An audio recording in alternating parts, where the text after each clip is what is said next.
Anumang lagay ng panahon, kasama ng whether or not ang ATC International Healthcare Corporation.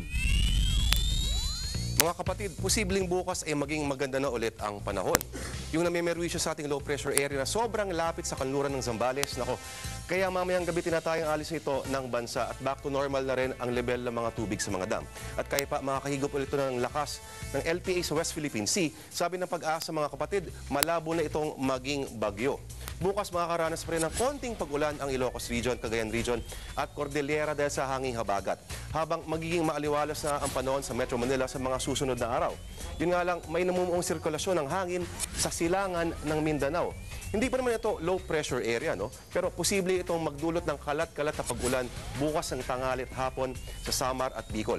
Masasapul din ng ulan ng hilagang silangang Mindanao tulad ng Agusan at Surigao.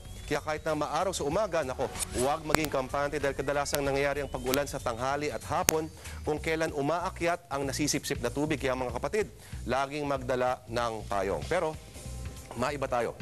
Napag-usapan kamakailan ang pag-amin ng gwapong-gwapo at machong-machong superstar ng CNN na si Anderson Cooper na siya ay bading. E ano ngayon? Marami namang personalidad sa kasaysayan ang matitipuno pero gaya na lang nila Alexander the Great at Julius Caesar, mga mandirigma na maraming nasakop noong araw. Andyan din ang mga pilosopo gaya nila Plato, Socrates at Aristotle, pati ang mga pintor na sina Michelangelo at Leonardo da Vinci. Kaya sa lahat dyan na patuloy na kumukubli sa kortina ng pagtatanggi. Magpakatotoo na kayo mga kapatid. At yan ang ulat panuan sa ngayon. Ako po si Lord de Vera.